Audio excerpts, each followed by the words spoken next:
There you go. There you go. Hello, everyone. Can you hear me? Let me just try this out. I want to make sure that you can hear me. Say yes or something. Someone say yes in the chat room. I just want to make sure. Oh, no sound for me. Oh, dear. What's going on?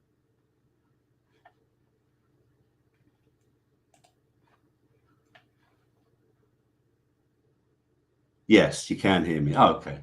All clear. Oh, great. Okay. First of all, do you like my background? This is like the background to where I live. Yeah. I've got a north-facing house, so I get these amazing sunsets, but I get no bloody sun at all in my flat. So let me have a look. What are we going to do? Let's just do this because I don't actually want that virtual background. Let's just change this. Let's have none. There we go. And I'm back to normal. Okay. Hello, everyone. How you doing? It's really weird talking to yourself, actually. Right, so let me say hello to everyone. First of all, hello to Miss Blue Sky. Dinny, how are you? Thank you for your good luck. Jerry, hello. JJ, Chris Partridge, Kitty21. Who else we got? Jerry. Paula. Mere Media Mogul. Mr. Nice. Okay, Mr. Nice, that's a new name. And we have Amanda as well.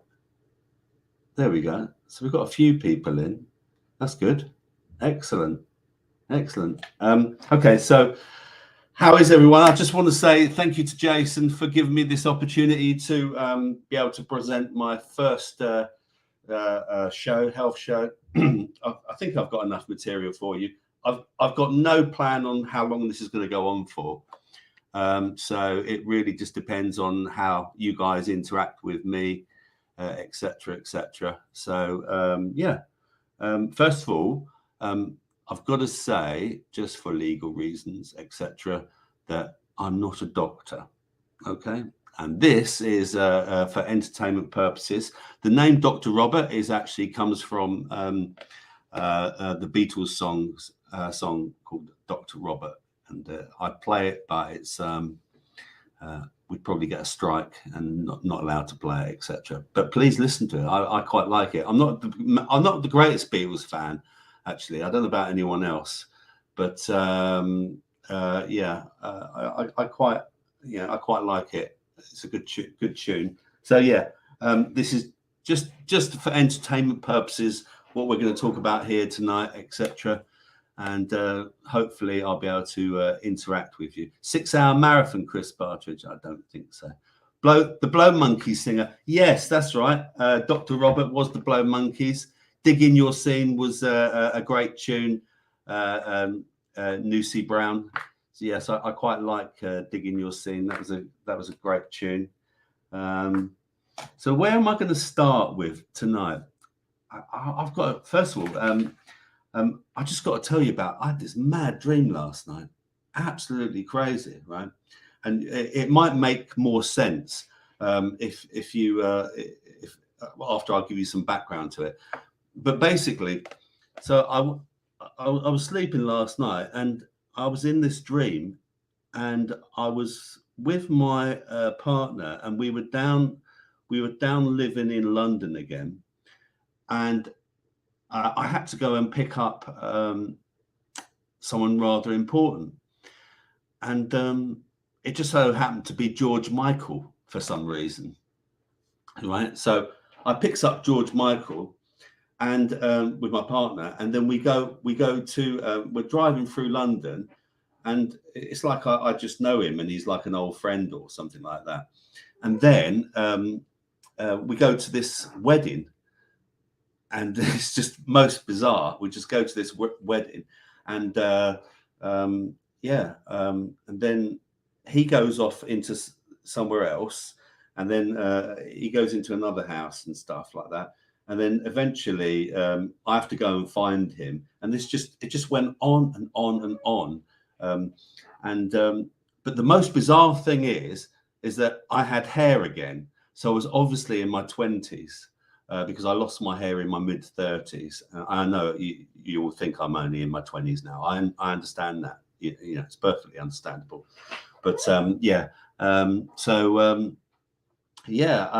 was a mad dream. And the reason George Michael, I think, appears in my dreams is my family, to give you some background, had a link with George Michael and with his family as well, because I used to live in Colindale in London, and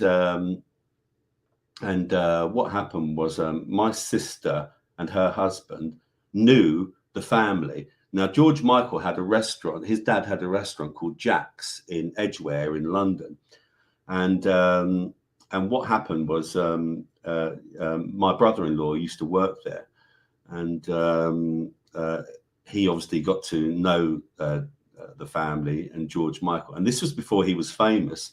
And my late brother, God rest his soul, Jules, he used to do some washing up there, and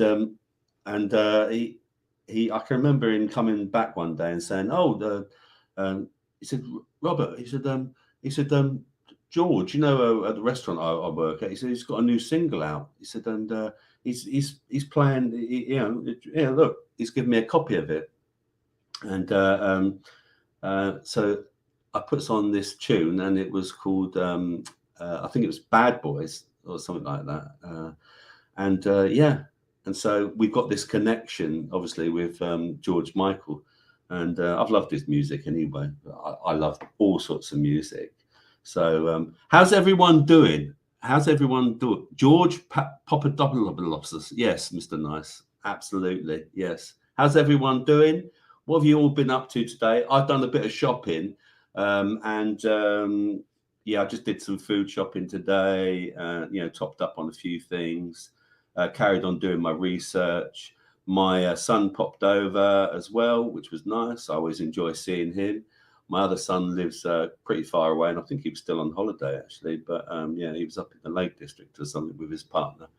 I loved it. It was great. Having my son over, I always enjoy that. And so what else are we going to do? So just to give you some things today, we're going to go have some health stories. Okay, so I've got quite a few health stories lined up, which I'll talk about, and maybe you guys can interact with me, but who knows?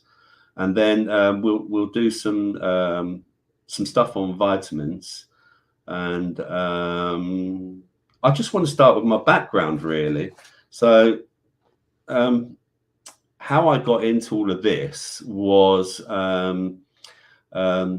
I used to work for the NHS. I got a job. I mean, if I start at the beginning, I left school with no qualifications. I personally, school for me was quite a difficult process. Actually, I thought school was more like a prison camp. Now, some people love school, but for me, it was just a pain every day going there, and that was just me. So left school, no qualifications, went through loads and loads of bloody jobs, absolutely loads. And eventually I did a lot of retail and I got a job in a music shop. Hence, did you like my piano playing, anyone, by the way? That was my lockdown, one of my lockdown tunes. No one said, did anyone say anything about my piano? Did you all hear it? Did you all hear it? Come on, talk to me. I can see some comments going here. Gardening with friend, wacko mongering. Did George Michael get in trouble for 9/11 truth bombs? I don't know, Chris Partridge, actually. I've no idea. No idea. Let's have a look.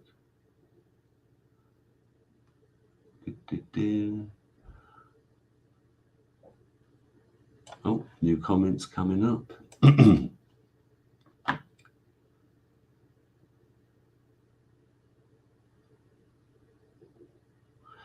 Yeah, school indoctrination boot camp, more like, Mia. Yeah, absolutely. Yeah. Oh, good. So you did hear my tune. Well, I can't read music. I mean, what happened? How I got to play piano. Um, and I mean, I don't know if you can see it here in the background. There's my keyboard in the background and my ghetto blaster. It's a Sharp GF 575. If you know anything about radio cassettes, right, you need to know about that machine. That is a classic, and it's from about 1984, 85, something like that. So so yeah, it's so I got a job in a place called Min's Music in Brent Cross Shopping Centre in London, and I was running the sheet music department because I couldn't bloody play a note. I mean, I left school. My two worst subjects when I left school was music and maths.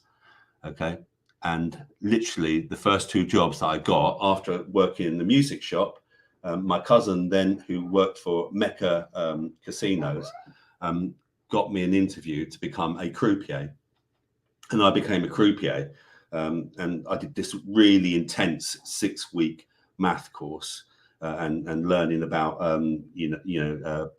doing American roulette, and actually I fucking hated it. It was so intense. Anything like that where it really pushes you. I don't know about you, but it really fucking does me in, being pushed like that. I'll tell you in a minute, Chris. No, what clubs did you DJ in? No, I haven't DJed in any clubs. So I had my own DJ, Chris, company. It was called Disco 2000. Come on, I'm sure you all know who sung Disco 2000. It was Pulp. So yeah, I started that in about 97, 96. And so I started Disco 2000, and I was just doing weddings and parties and things like that. I had all my own equipment. And because I just love to present music and DJ music. And that actually leads back to George Michael, because George Michael used to work and DJ, Pulp, that's it. And DJ, he used to work and DJ the same as me in a club called the Herger Squash Club down in Northwood in London. So George would do one night and I would do another night, but I never met the bloke, funny enough. I mean, I didn't do loads of gigs there, but I did some gigs there. But that was my first proper DJing. Was down there. And so where was I going now? So yeah, so yeah, I became a croupier, and then I did I got the job, and I got the job in the music shop. And as I was working in the music shop, I started just learning basic like easy play music, and I would like learn pick up things like chords. So I started like just learning stuff like picture chords and things, so like that. And so you would just and it would just show you where to put your hands and stuff like that. So you start learning the most basic things like picture chords and things, and that's where I started. And so yeah, I learned some, I started playing like what we call easy music, and I learned to play the organ as well. And we used to have to do pitching at the front. So like you would pitch an organ at the front of the shop and be playing it, and then you get a big crowd behind you, like watching you and everything. And then once you finish the tune, right, you turn around and then just try and sell them an organ, So, and that's where I learned also about selling, and I learned a lot about pianos as well, and etc. But I did really enjoy the whole that whole time in my life being in music, etc. But then and retail, and so eventually, after doing quite a lot of retail, a little bit of postman, I was a postman for 5 years as well. Eventually I got the job. I saw this job advertised for a diabetic eye screener, and it said, we're going to train you and you'll work towards your qualification whilst doing working on the job. So what I did was I got this job, and I started working in because I live in Bedfordshire. I started working in Luton, and so diabetic eye screener, what they do is, yeah, anyone who's got diabetes, you have to have your eyes photographed, or they call it screened. Excuse me. Let me just get my drink in a second. And so, yeah, you get you get your eyes photographed, and what you have to do is you have to do an eye test, and then you have to you put drops in their eyes to dilate their pupils, to make their pupils bigger. And then about 20 minutes later, 15 minutes later, you actually then bring them back in and you photograph the back of the retina, and you capture an image of the macula, etc. And what happens in diabetes, it's a microvascular and a macrovascular disease. So it starves your capillaries and your blood vessels of oxygen. Okay, so so what, by starving the oxygen, this is where it can cause damage to the eye, because if you've got, for example, what's common with diabetes is you get a lot of high blood pressure as well. Okay, and they tend to put people on a lot of drugs, etc. And I'm going to talk about an alternative to medication, to a diabetes medication. The most common diabetes medication they put people on was metformin, and this was to control people's blood sugars. Excuse me. Cheers, everyone. What's everyone drinking tonight? I've got some nice Marks and Spencer's cordial. Here we go. Look. Yeah, it's probably the wrong way around. I wonder if I can reverse my thing. Hang on. Let's see. Can I reverse my image? Let's see. Jason gave me a great little test on here. Virtual background. I saw it the other day. Guess, hotkeys, general. What's reverse image or something like that? Audio avatar. Oh, I can't bloody see it. I know I've got it somewhere, but anyway. But yeah, I'm drinking this. It's Marks and Spencer's cordial, refreshingly zingy, blood orange and passion fruit. So yeah, that's how I ended up. I ended up being a diabetic eye screener, and I did it all over the place. I've travelled the country. I did a stint up I think in somewhere up north. I can't remember where it was now. And it wasn't Jason's north, but it was somewhere up there. Bradford, that's it, Bradford. And I worked also in Leicestershire, and I did a lot of work in London as well, down in Maida Vale. So, but yeah, that's where I learnt my trade about diabetes and understanding, all about diabetes and how important it was.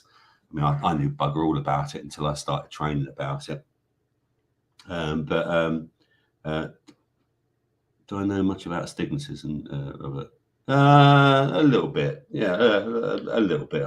Astigmatism isn't really to do with diabetes, but yeah, you can be born with astigmatisms, But again, I'll cover that in a second. So yeah, that's how I became a diabetic eye screener, and I did it for 10 years. And I got into natural health because once once I started learning about the different medications and stuff like that, that they were putting people on, etc. I also started seeing that it wasn't really improving people's health. These doctors were prescribing medications for people, and I just didn't. I was seeing the same patients day in, or year in, year out, because you'd have a yearly eye screening, and I just didn't see any improvement. So I started looking at vitamins, and I was listening to Alex Jones at the time. Alex Jones, yeah, there's a war on your freedom or something. And he used to have Mike Adams on there, and he used to have a guy called Ben Fuchs as well. And they seem to be, they used to talk a lot about vitamins and stuff like that. And that's how I got really interested in it. So, yeah, so I started learning about vitamins and just researching it. And people would come into me and they'd see me and they'd say, "Oh, I'm a chatter anyway. I like to chat to people." And I mean, the one thing about being in the NHS was the fact that people would come into me and they'd say, "You're very different, Robert, aren't you?" I'd say, "Well, what do you mean?" They say, "Well, you talk to me." I say, "Well, what? So other people don't talk to you?" I say, "Well," they say, "Yeah, other people just say, 'Oh, can you sit over there? And can you do this? And can you do that?'" And they didn't interact. Whereas I like to know the people. I mean, I had this philosophy it was like treat people how you want to be treated yourself. So so people would start talking to me, and they'd say, start talking about the fact that I look pretty healthy. I say, yeah, and they say, well, how do you keep healthy? So I'd start talking about vitamins and stuff like that. Anyway, eventually, after a couple of years, I started getting complaints about it. People started saying, "Robert, you've got to stop talking about natural medicine and stuff like that because you're not a doctor." And I said, "Well, I'm not telling people that I'm a doctor, and I'm not telling them to take anything. They ask me what I take personally." I said, and I just talk to them about it. And and that's how it goes on. And so, but eventually, let's put it this way. I had a big falling out with the NHS, and we parted ways. And here I am. Cheers, everyone. Oh, it's weird talking on your own. It really is. Let's have a look at some comments, shall we? Oh, let's have a look at some comments. Right, let's go up here. Let's go up here. Right, piano. The piano was beautifully. Chris, oh, cheers. Thank you very much. School indoctrination. Wish I could play.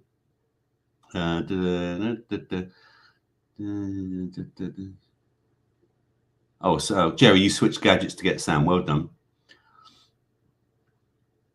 Must be 10 years since his passing, says Mr. Nice. Yes, it was Mr. Nice. Oh, I think I know who Mr. Nice is now. Okay, hello, Mr. Nice. How are you?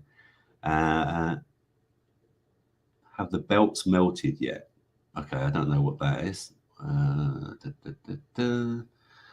What clubs did you DJ in, Robert? Yeah, like I've answered that one. Didn't DJ in clubs. I had quite a long stint in one particular place.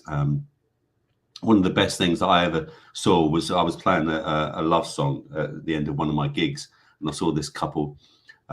This guy proposed to this girl, and she said yes. I'll never forget that. Great, absolutely great. George Michael was a legend. His smoking escapades was hilarious. CMB, absolutely. What one of them was him falling asleep at the wheel of his car at a set of traffic lights, from what I remember.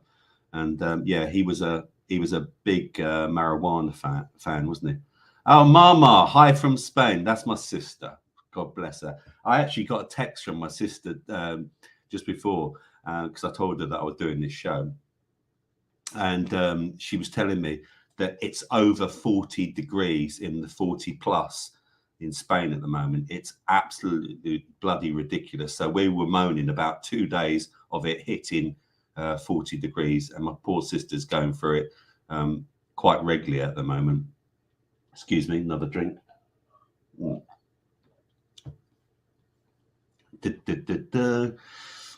We should have a competition to write a new score for the Raconteurs News intro. Yeah, maybe. Yeah, that's not bad. I've got a few tunes. What I'm going to try and do is record a tune and then post it at the beginning every time I do. I've written about half a dozen tunes. I don't give them names though. But yeah. Paula, Jimmy, good vibes. Hello, Jimmy. Hey, hello, Kitty and Chris and Denny and Paula. Jerry's on the Jimmy, not today, Jerry. Father-in-law has, Jerry, father-in-law has bleed in the back of his eye, diabetes. Yep. Okay. Let's just cover that actually, whilst we're, Jerry, whilst I'm just looking at that. I mean, the only thing he's got to do is find out what's his diabetes doing. You know, is he in control of his diabetes, or is it all over the place? You know, is his blood sugars high or low? I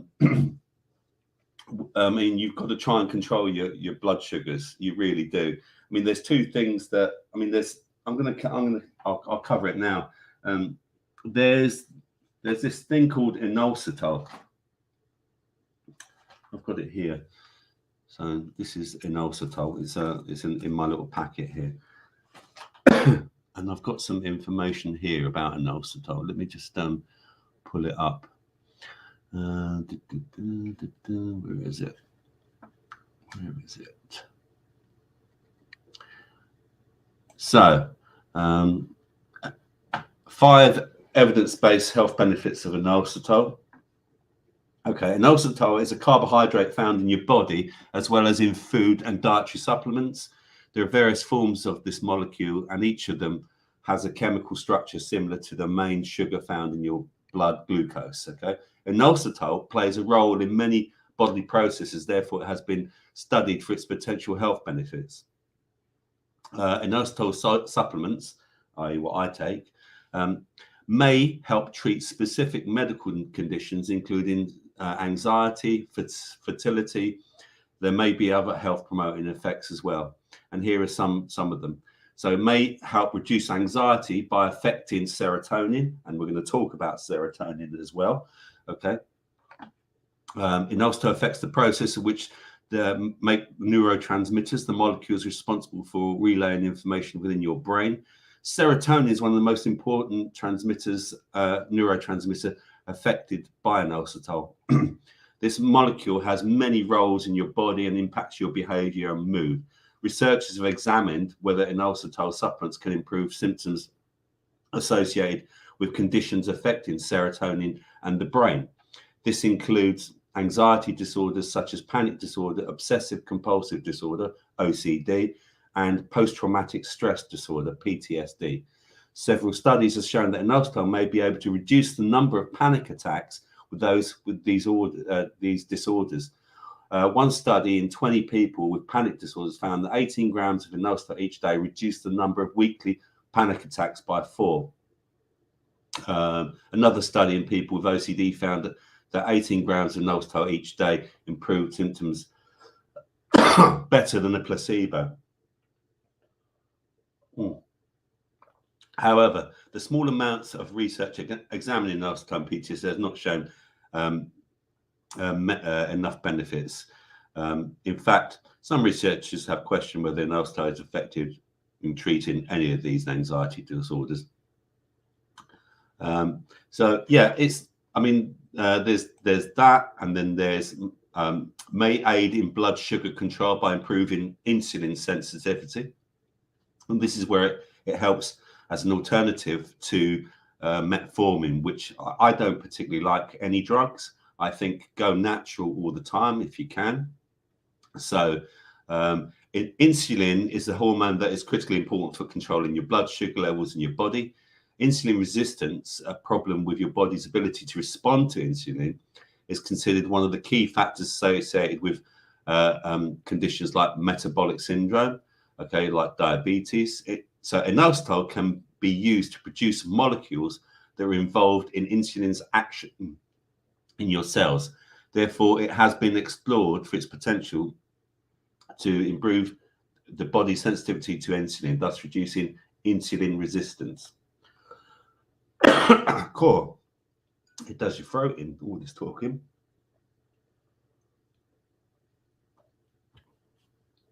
So yeah, there's that. So it's very good. It's very good for PCOS, which is polycystic ovary syndrome, and it also says it's very good for diabetes as well. May improve fertility in women with PCOS as well. and may reduce symptoms of depression. And it's got a really good safety record with no to few side effects. Other possible benefits. One of the reasons I take it, it's good for weight loss as well, because it helps your body work better. Blood lipids, some improvements in blood lipids, like your cholesterol, have been reported, and blood pressure. Several studies have reported small reductions in blood pressure in women with PCOS. So yeah, summary, due to its many roles in the body, inositol may have numerous health effects, including weight loss, improvements in blood lipids, blood pressure, and future research may identify other important effects of this molecule. So yeah, that is inositol. It's basically in this packet. Now, I've got no affiliation with Trade Ingredients, this company, but that's where I get mine from. And I buy it. You can buy it in inositol as just literally just a. Let me go back to the camera. Hang on. Where are we? Oh, there we are.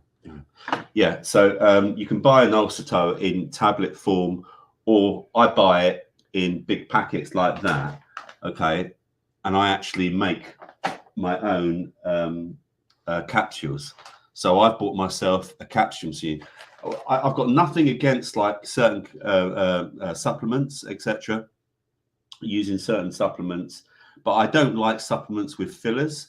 Like, for example, I have vitamin C. So I've got some I had some vitamin C in here, which is sodium ascorbate powder. Okay, so sodium ascorbate is a gentle form of vitamin C on your body. I'm just going to get a drink. Excuse me. Talk amongst yourselves.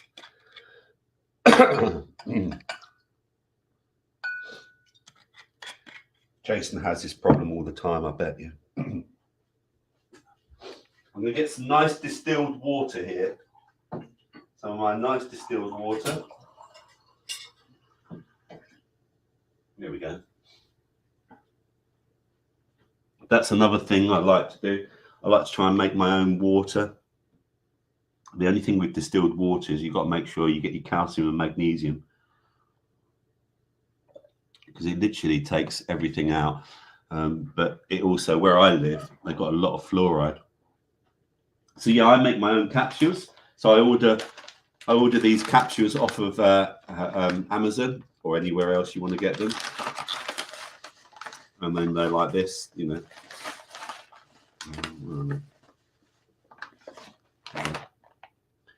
So there you go, a little capsule like that. Yeah. And then I make my own capsules. So, and here's my little capsule making machine as well. Again, I got this off Amazon, so I can make like 200 at a time. And this shows you. Yeah, you can see like little things there that I'll just show you. So I know it just shows you what you can, how you make them. It's pretty simple, really. But this is I'm very much into cheap ways to stay healthy and things, because you know, buying supplements of your own month in, month out can cost you a lot of money. But if you do it yourself, A, you know what you're putting in the tablets, etc., and B, you know, it's much cheaper. So yeah, making your own capsules and things like that is much better. So yeah, Chris. So that was covering inositol, and I think that inositol is a great little supplement for diabetes, etc. But again, this is just information purposes. I'm not a doctor. Not a doctor. Right, let's have a look at some of these. Oh, Chris asked me what was my best favourite job I had. I actually worked for a Universal Music, and I was a quality assurance coordinator, and I had the job of testing every DVD, every CD, every piece of vinyl, and making sure that it was quality checked before it left the building. And I did that for about 5 or 6 years. And I actually loved that job. I really did love that job. Right then, so let's have a look. So yeah, we've covered the bleed in the eye. Kitty's drinking water. Chris Partridge, tea in a half-litre Sports Direct mug. Oh yeah, those massive mugs. Yeah. Okay, so Jimmy, yeah, don't know much about astigmatism. You know, is it you? Is it someone you know? Whatever you do, don't tell him about Uni flashing his junk on the after show last night. I don't know about that one, Jason. Did he flash his junk? Was that after I left? You scream, I scream, we all scream for ice cream. Very good, Chris Partridge. Yeah, very good. Dennis, no, how are you, Jason? Jason. Virtual hug from Paula. Dinny, blah, blah, blah, blah. I'm going down to these comments now. Miss Blueside, I got those patients. A lot of the youths who work don't have much with making patients or customers feel comfortable and welcomed. That's very true.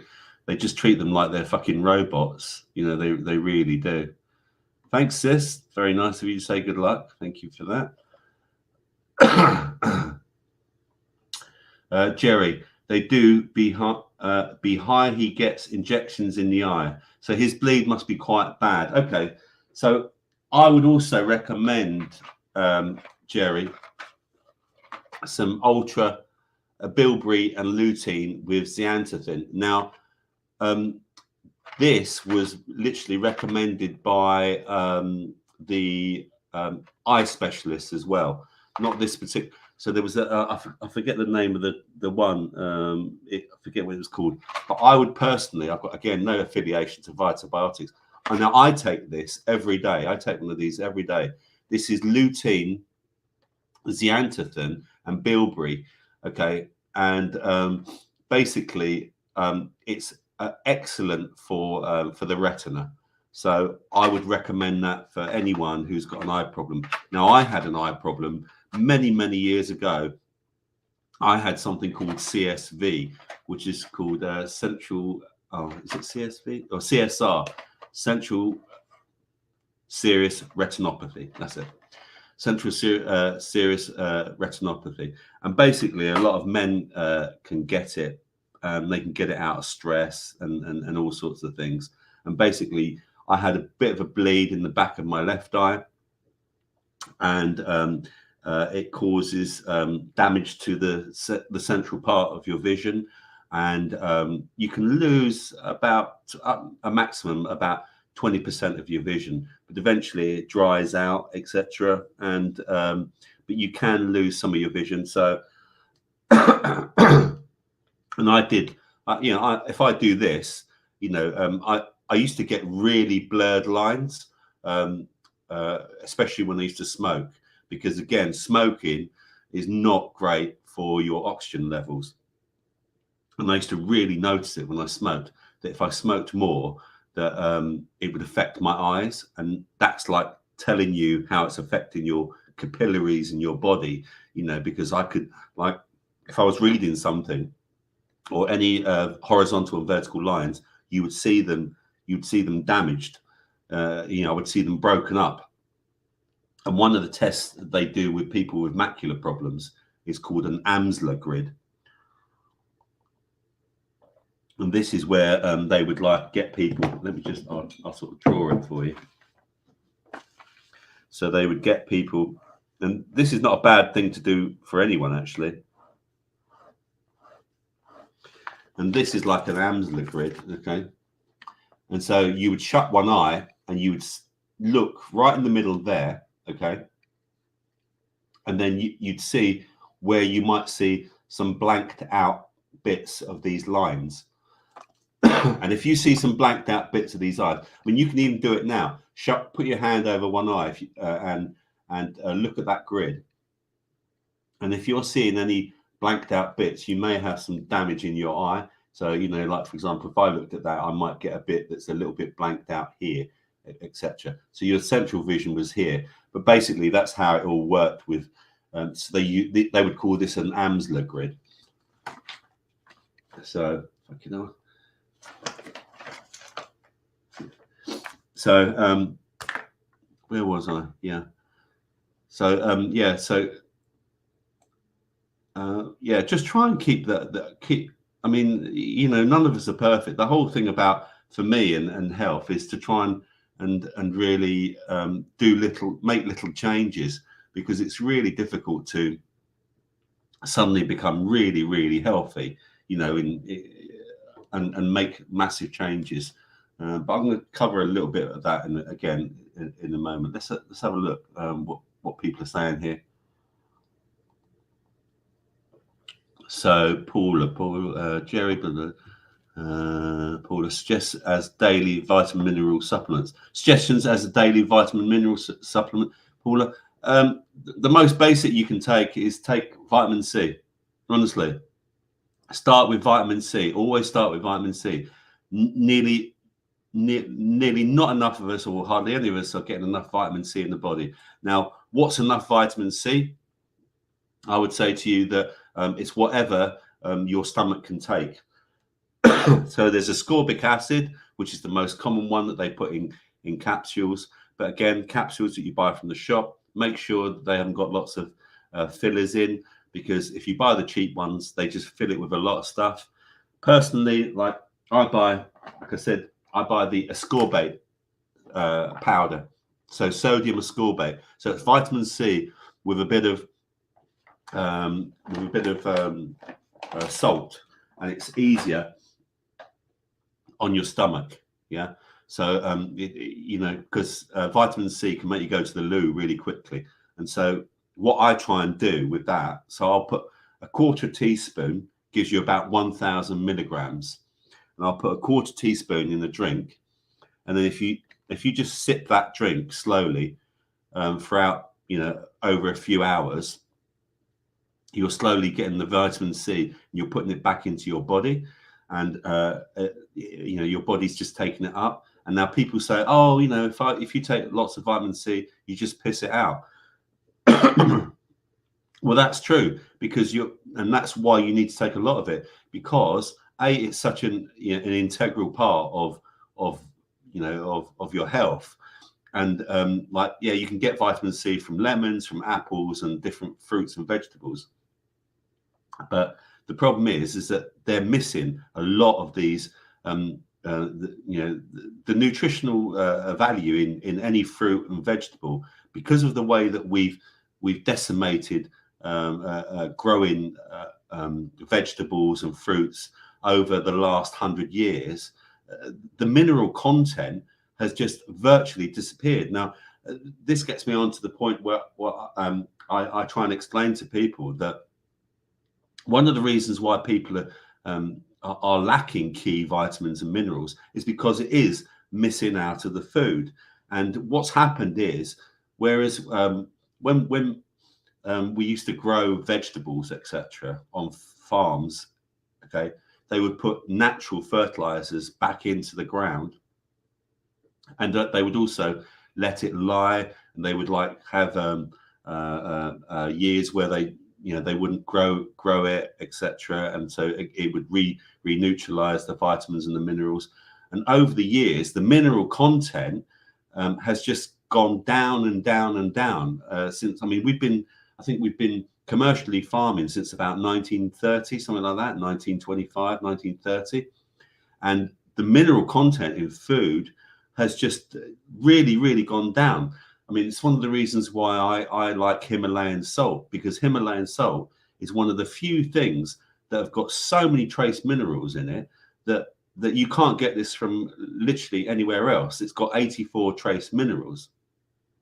And here's some that I prepared earlier. Here's some nice Himalayan salt. It's not very expensive. You don't need it. And salt, you know, is just so. I mean, people say, "Oh, you shouldn't have too much salt." Well, I think you know when you've got too much salt when you're when you taste it. You know, if you feel that there's too much salt in on your food, etc., then you know that you've got too much salt. So vitamin C, you know, put as much of it as you can. I sometimes, if I'm getting the start of a cold, I'll take loads of it, absolutely loads of it. And again, you can with things like sodium ascorbate powder, you can literally snort it to try and quickly get rid of the cold. I know that sounds ridiculous, snorting white powder, but yeah, you can actually literally snort it.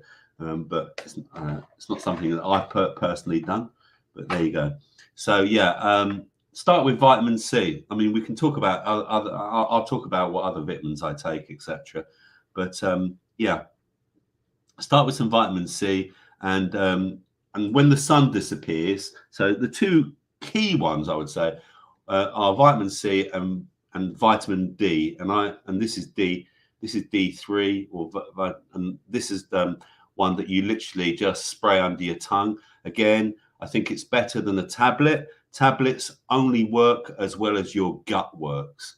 So if you've got good gut health, yeah, then you know, you will feel then your body will be able to break down any foods, etc., and you'll get the nutrition from it.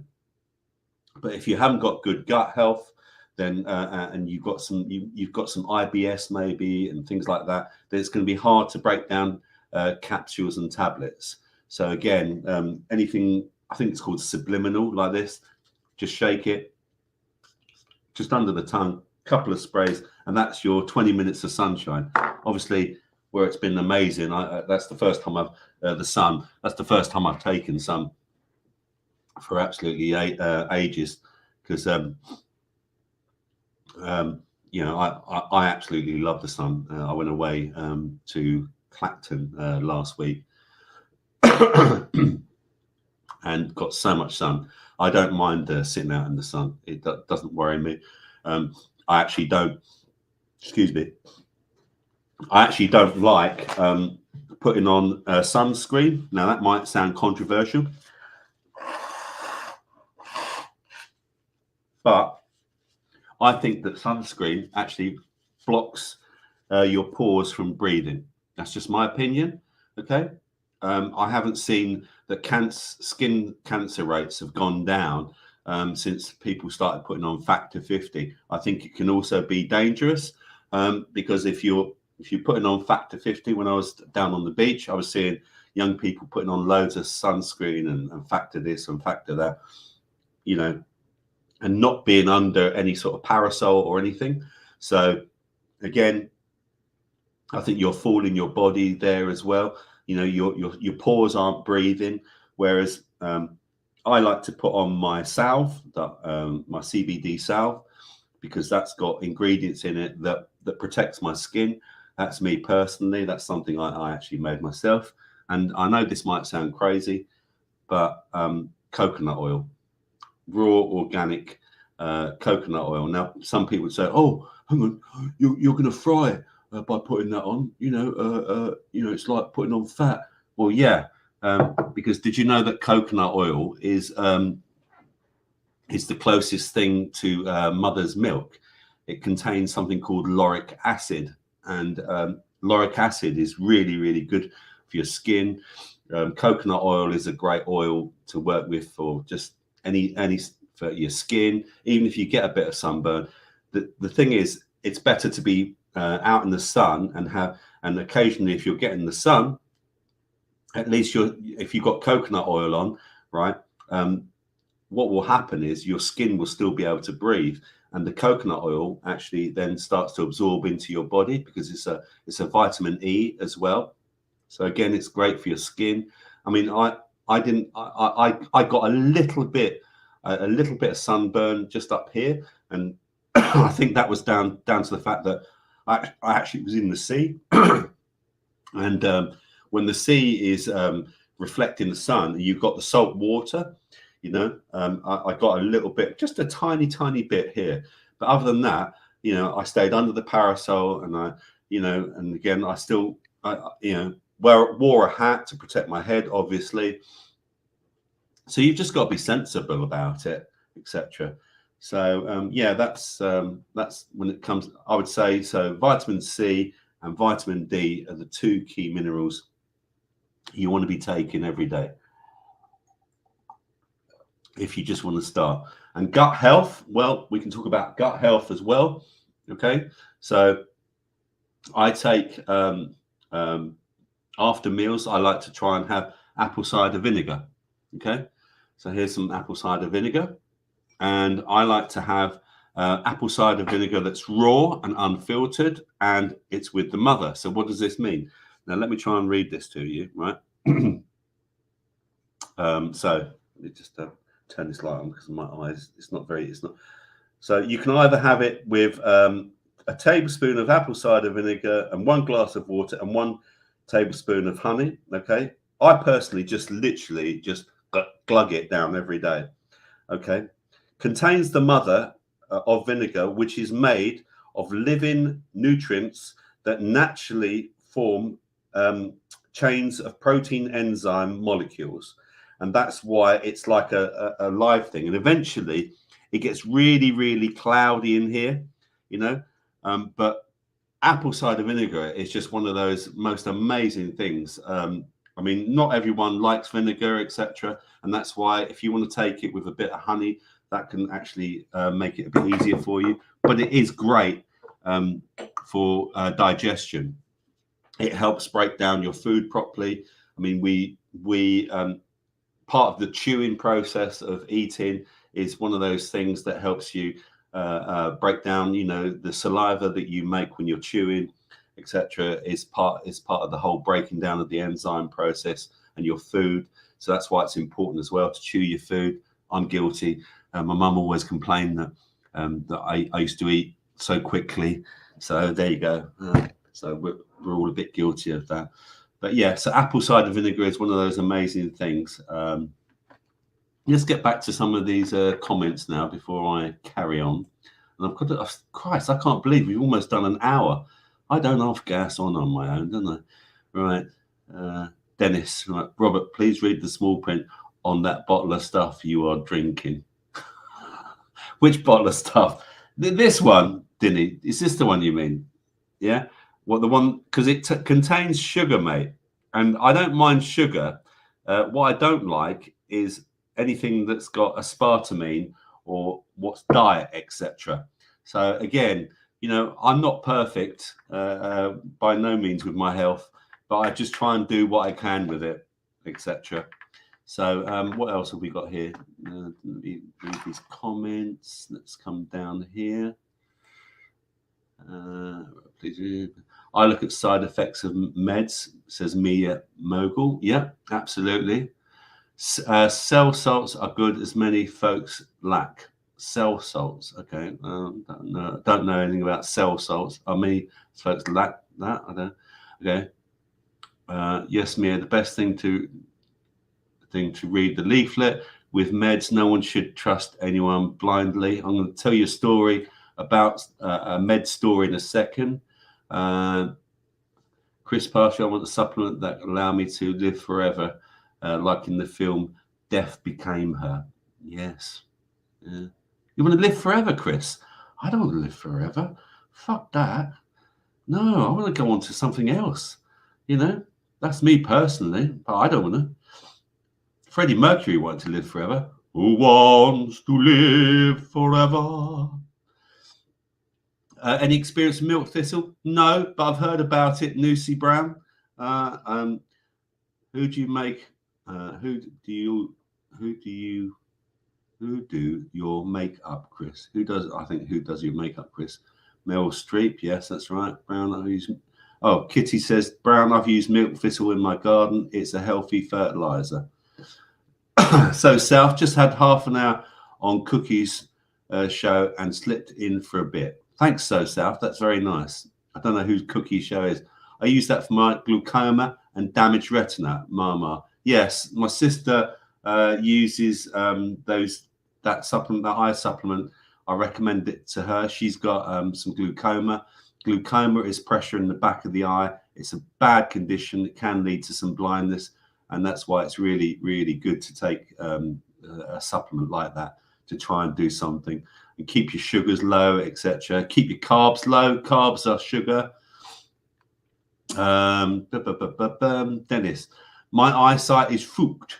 I can't drive at night, etc. My eyes were too many times flashed up with wielding. Oh, that's what do they call that, Dinny? Oh, fucking hell, I forget what they call it. Something eye. Yeah, I've had a few people like that have come in. Something eye, yeah, I forget what it's called. Yeah. So very organised, Robert. Thank you very much. So South, always crunch on Lidl's orange tabs in the morning. Again, have a look. So South, to make sure that they're good. I mean, you know, even something's better than nothing, mate. I just don't like cheap vitamins because they normally contain a lot of crap as well. Jerry, heard you dry the skins and crush. Honestly, don't know what the content is though. Yeah, you can dry and you can dry. What have I done before? I've made vitamin C from orange peels. You can literally dry them out, but again, it's getting organic oranges that haven't been sprayed with pesticides. But yeah, there is a process where you can dry it. Also, you can do the same with lemons as well. Jimmy, quite correct about soil nutrient, Robert. Seen a paper warning the UK only had enough soil for 100 more harvests due to depleted soil. Thank you, Jimmy. Yes, and Jimmy is a great gardener himself. Bought a whacking pink salt from B&M, so South. Yes, that's where I sometimes buy mine. Sublignal. Oh, Miss Blue Sky. I can't even say that bloody word. Jerry, would someone with no gallbladder have issues taking in vitamin D? I don't know is the answer with that. Gallbladder, from what I understand, is because I believe my partner had her gallbladder out at one point, and it can cause issues with digestion, from what I understand. So again, having things like apple cider vinegar is good for your digestion. Stephen Owens, if you can't eat it, I wouldn't put it on my skin. Good point. Yeah. Hence the coconut oil. Put powders in a smoothie. Media mogul. Yeah, I do. I make smoothies. Quick remedy for blood pressure. Celery stick and a green apple. Celery stick and a green apple. Literally take a green apple. It's got to be a green apple, like a Granny Smith. Take a celery stick, turn it into a smoothie, add it to anything else, but make sure you've got a celery stick and a green apple, right? Take this every day and watch your blood pressure normalize. It's one of the best blood pressure tablets you can take. My sister Mama says, before putting sunscreen on, you should sit in the sun for 15 minutes to absorb the vitamin D, which helps for the arthritis. Yes, vitamin D does help with arthritis. Jerry, I'm white as a ghost. I don't use sunscreen. Find it made me sick. Coconut natural factor 6, I think. Media mogul says olive oil and coconut oil for skin and oil pulling, but don't cook with coconut oil. Okay, well, you don't cook with coconut oil, or you're not recommending. I make my roast potatoes with a bit of. I'm not a great fan of vegetable oil. I try and use animal fat oils, and I use coconut oil as well, because the coconut oil can affect the taste of stuff, etc. Does anyone take cod liver oil anymore? Dinny, yes, Dinny. Here we go. Again, that's what I take every day. Cod liver oil. So cod liver oil. Let me just say what it says here. Okay, so this is a ultra 2-in-1 capsule with high strength formula and the benefits of cod liver oil and omega-3 fish oil. The high grade oils used provide rich sources of the essential fatty acids DHA, which contribute to the maintenance of normal vision and brain function, together with EPA, which contributes to normal heart function. So, and it also provides vitamin D3 as well as some natural source of vitamin E, which contributes to the protection of cells from oxidative stress, whilst also protecting the marine oils.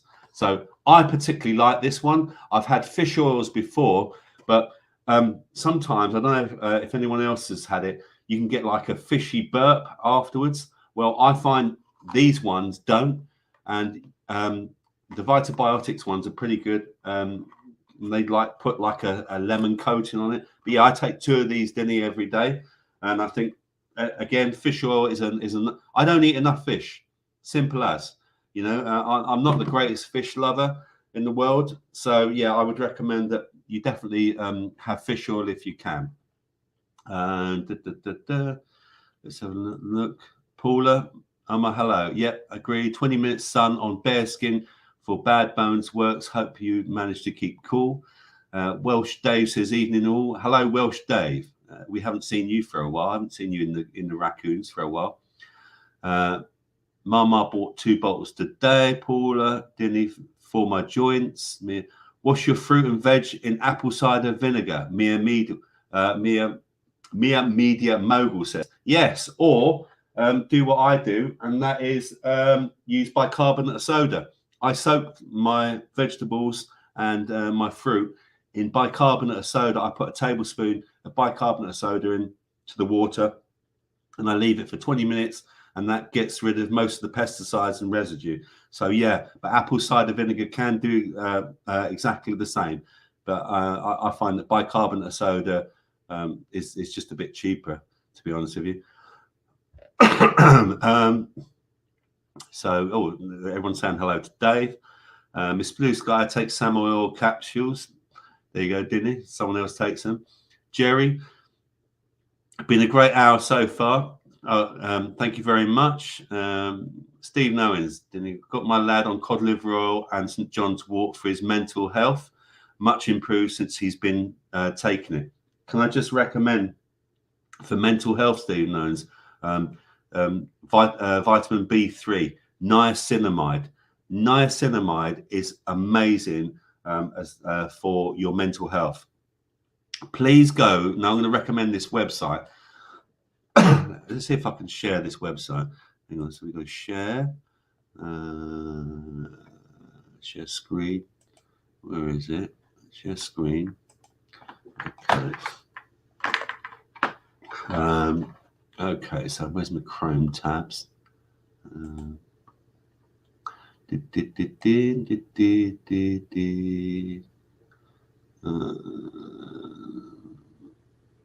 is it? This one. Okay. So there you go.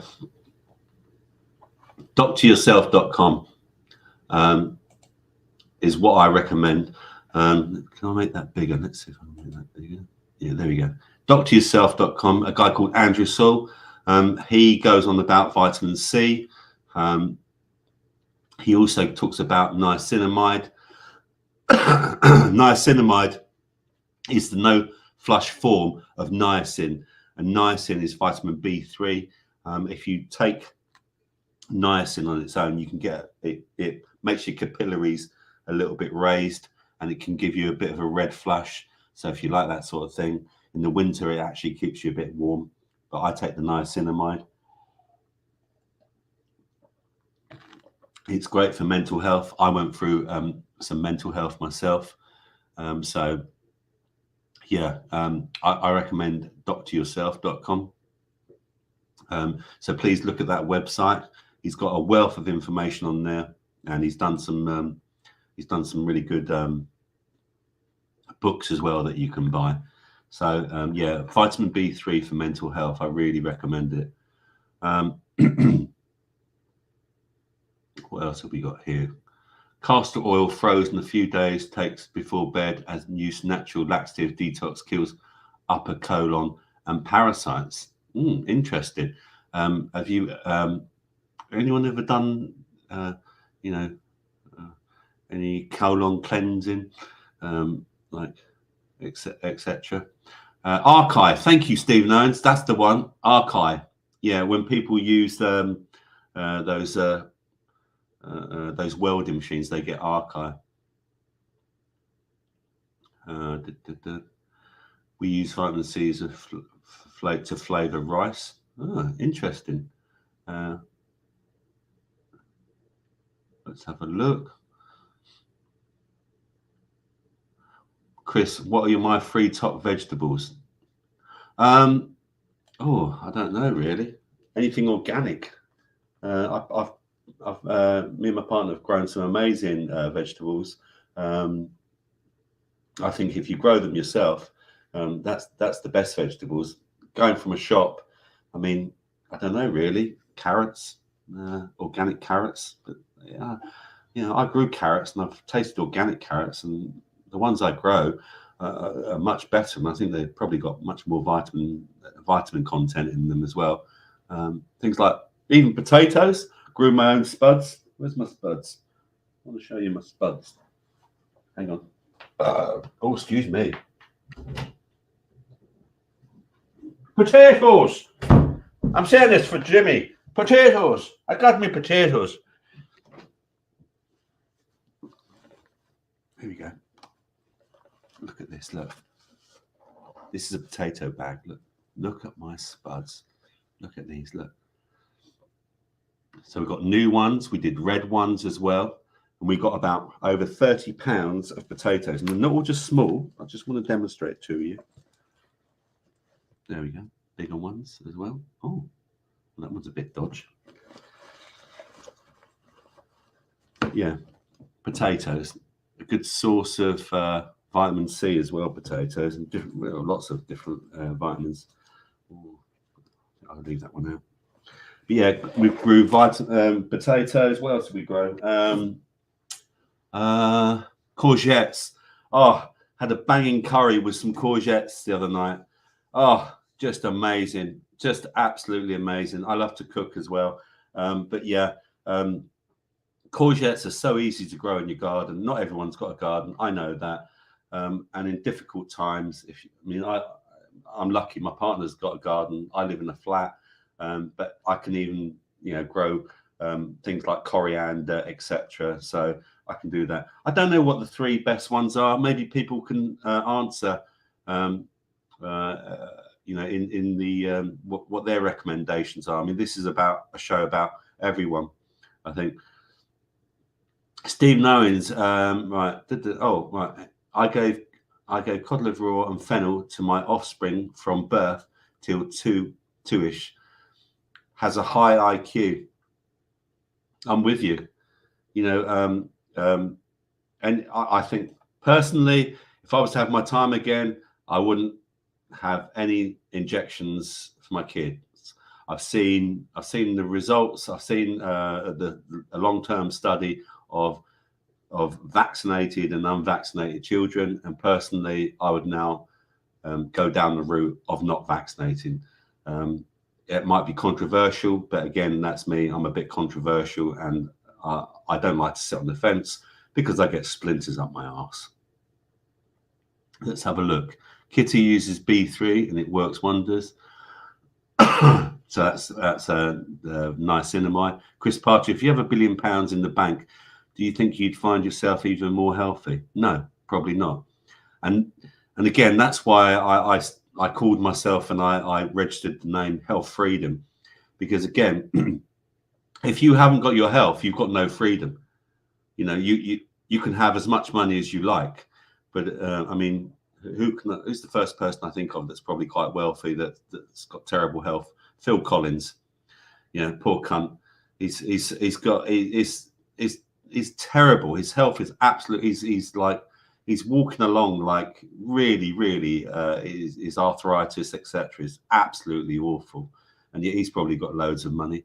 I'm addicted to Marmite, Robert. Apparently, Jimmy, Marmite is very good for you. It contains vitamin B6, I believe, and yeah, it's very good for your mental health. There was a story about it this week in the paper. Organic cherry tomatoes are the best, says Miss Blue Sky. And Uni says, sup, guys. I don't think Uni. Nice to see you, Uni. Thank you for joining us. It's about bloody time. I hope you behaved yourself last night in the after chat. Never peel your spuds whilst cooking them. Okay, very good, Denny. Eden Uni, good vibes before. How's it going? Hi, folks. Hi, Tony. Tony. Oh, Tony's in. Hello, Tony. How are you doing, Tony? Oh,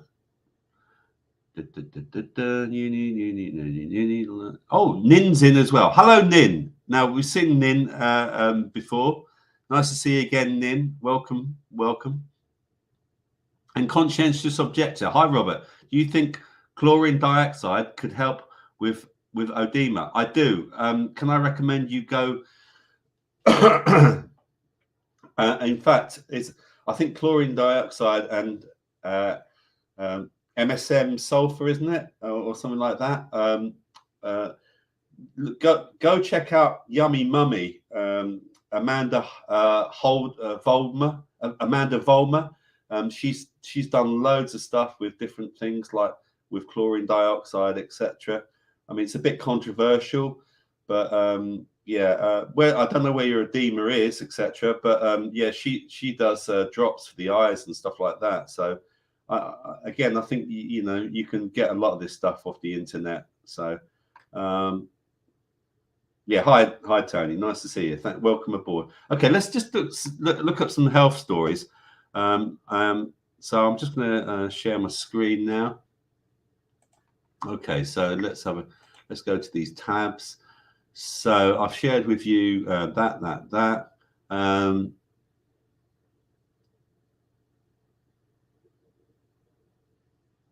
So here's one to do with eyes, funny enough. Okay, so there you go. Let's have a look. Start from the top. Deadly eye bleeding virus, which kills up to a third of patients, reaches Europe. The rare but often deadly Crimson Congo hemorrhage fever was recently caught by a man in Spain. There you go. Watch out, sis. Symptoms are grim and reportedly include vomiting and bleeding from the eyes. I don't know how you vomit and bleed from your eyes. A middle-aged man has been hospitalized after catching a deadly fever with grim symptoms. Crimean Congo hemorrhagic fever, or CCFG, is a rare but unpleasant disease, not native to the UK, and the man was initially treated in hospital in the Castile and Leon region of Spain before being airlifted elsewhere. Mortality rates are around 30%, with the death occurring within 2 weeks of the illness, according to the WHO. Range of symptoms known to include bleeding from the eyes, stomach pain, headache, and vomiting. A patient may also experience joint pain, jaundice, mood swings, red eyes. So it looks a bit nasty, but again, all seems a bit very, very strange to me. Red eye symptom, and we've got jibber jabber affecting people's health. Yeah, so you know what I mean by jibber jabber. They're talking about ticks here as well, and you can see the ticks. So we've got to be careful with ticks as well. Ticks can spread diseases, etc. Well, let's go back. I don't know if I can just share now this other one. Let's have a look. Let's have a look. Oh, I know what I want to share with you. This one. Okay. So with ticks, okay, I think what's a good thing to have, especially if you're out in long grass. Now, can you see that? I don't know. Let me just go back to my screen, StreamYard. Yeah, there you go. You can. Right. So let me just now share that. Okay. Blah. Stop. Share. Right, let's go there.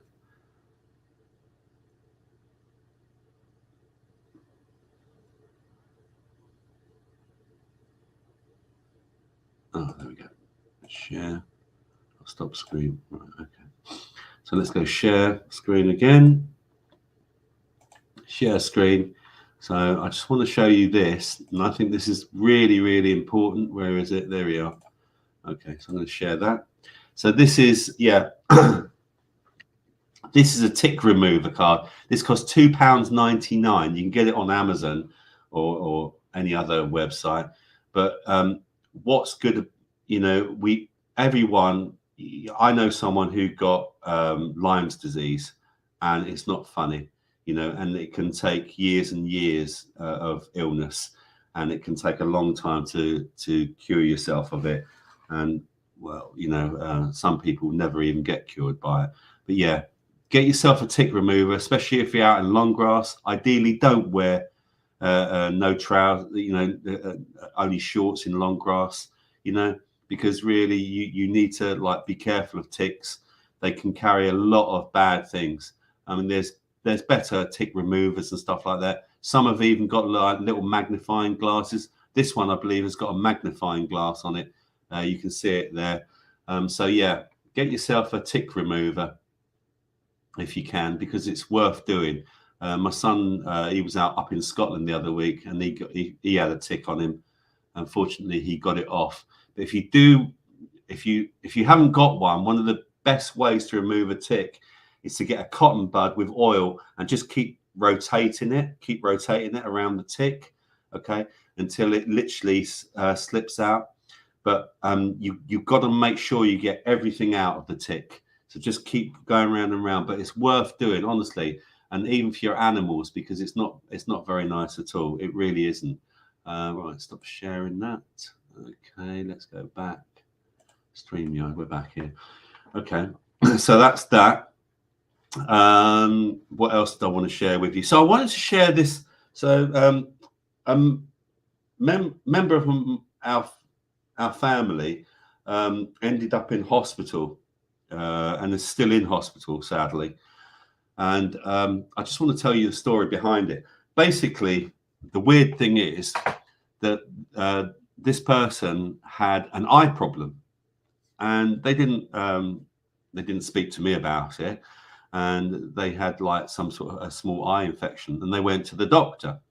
And the doctor looked at it, and instead of maybe them, now personally, I would say if you've got an eye problem or any sort of problem like that, is to try a pharmacist before you go to a doctor, because pharmacists know a lot more about drugs, etc., and maybe would suggest perhaps natural therapies.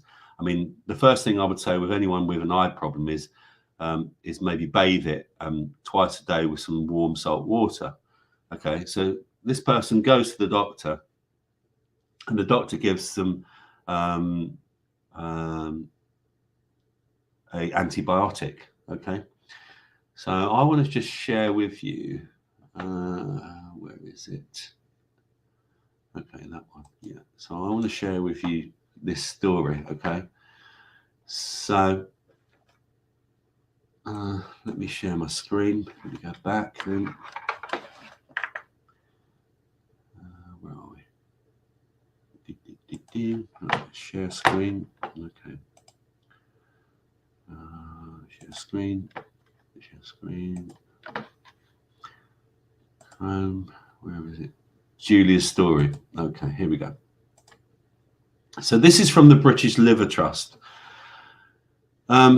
So this member of the family is still in hospital and was suffering liver failure. Basically, this person's over 65, and the doctor recommended this this drug, this penicillin drug, and it's called fluoroxacillin. Okay, and this is what this lady says here. Okay, so this is on the British Liver Trust website. It started with an insect bite which had got infected, resulting in my GP prescribing me fluoroxacillin for 7 days. Around 10 days after I took my last dose, I got a very bad headache, felt extremely tired and nauseous, and completely went off my food. A few days later, I felt tender under my ribs with a pain which radiated towards my back. My urine was much darker than usual. My skin had become very itchy, and the whites of my eyes had a yellow tinge.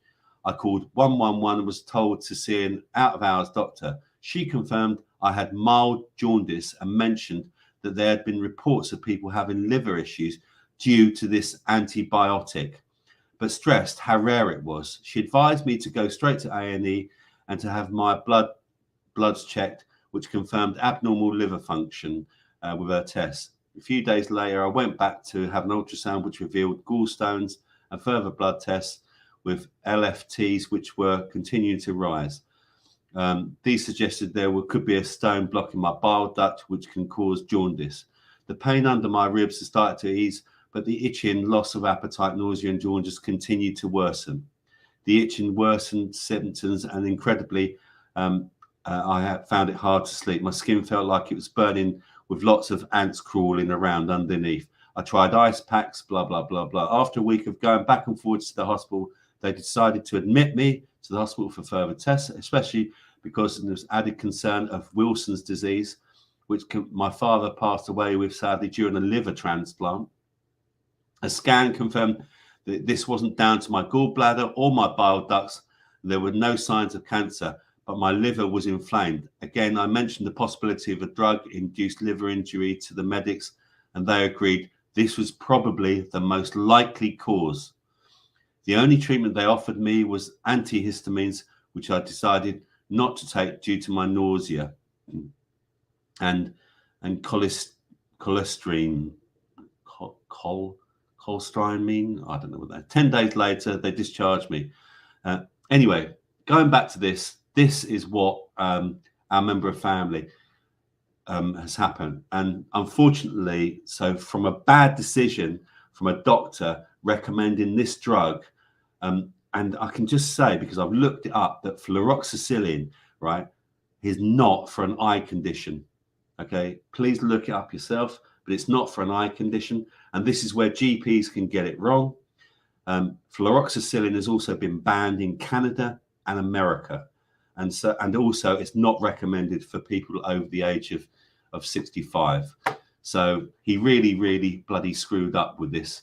And it's really upset the family, etc. But again, it's another lesson for people.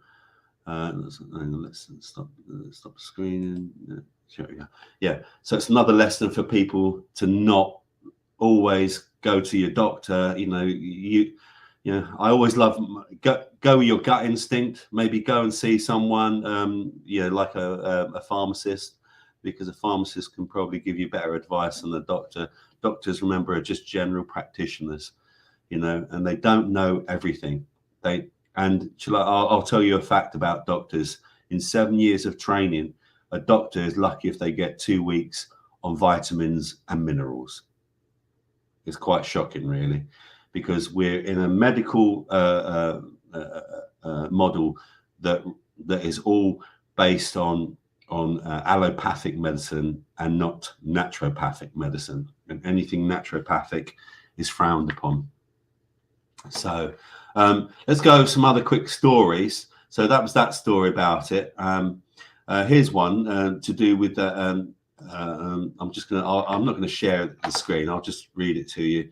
So here's one. Communist British scientist dubbed Stalin's nanny, who wanted face masks and social distance forever, is given top job at the WHO. Now, Professor Susan Misch, appointed chair of WHO's Behavioural Advisory Group. What the fuck is Behavioural Advisory Group? Will advise how to boost compliance with health policies like vaccine rollouts. She was nicknamed Stalin's nanny by friends at university for her radical views.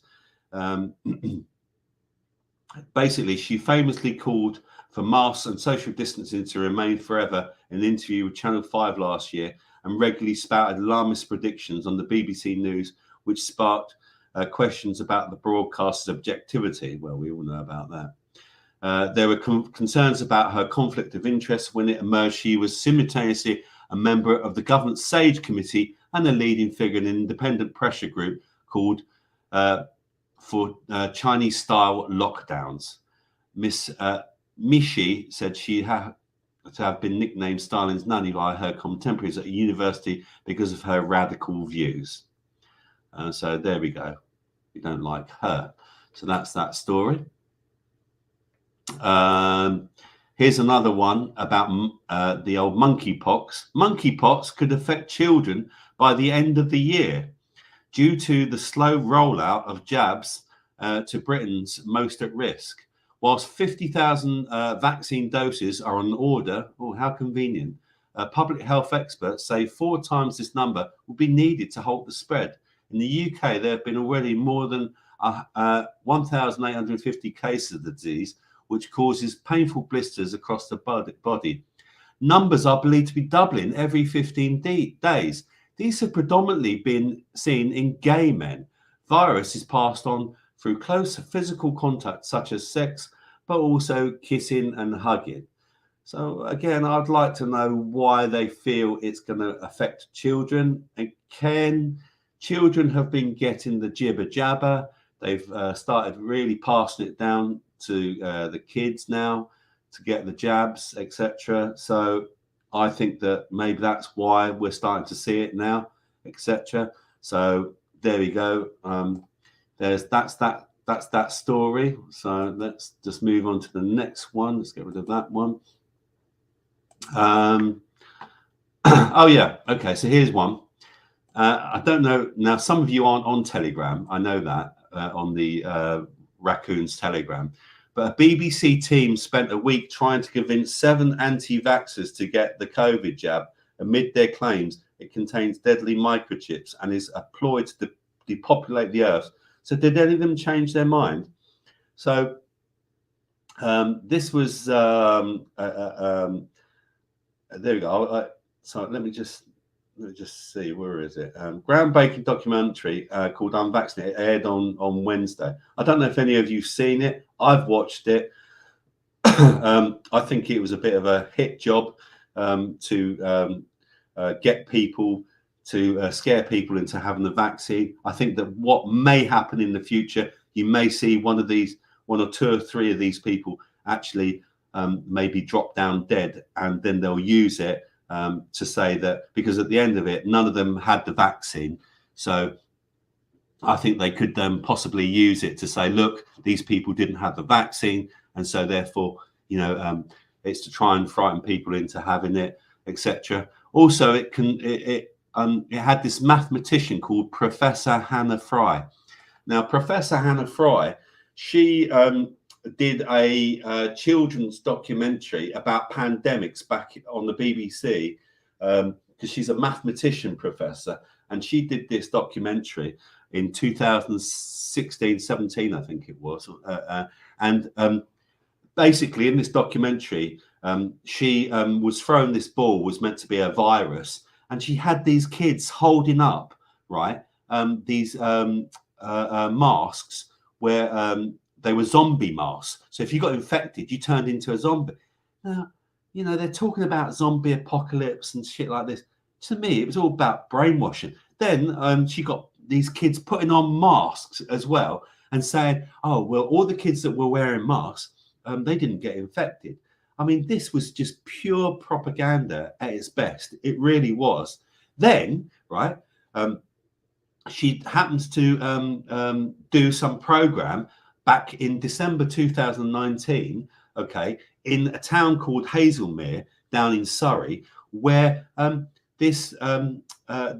where they basically did this this test run of whether there was a virus that had started affecting people, and how it would affect people, and how quickly it would go around the town and the country, etc.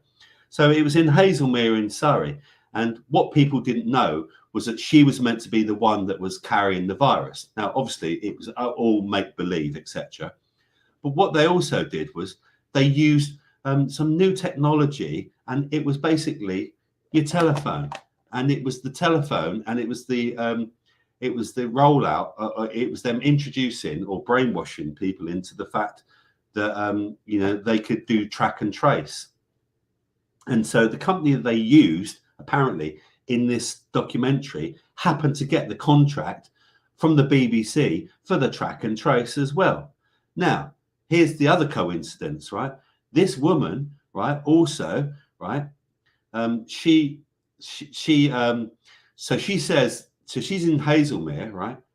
The first case, and this was in December, okay, just before the outbreak of the DIVOC, or you know, the COVID, right? The first case that came out was in, guess where? Yeah, Hazelmere in Surrey. You couldn't write this. You couldn't make it up, right? So it just so happens that she's now done these two, and now she's done this third bloody program, which is all about unvaccinated. So to me, I don't know, you know, I'm going to call it that she could be working for maybe some sort of secret government agent like the MI6 or MI7 or whatever, some sort of bloody MI. But I don't know, she just makes me sick. I can't, you know, it really makes me sick what she's done. Okay, so what else am I gonna cover?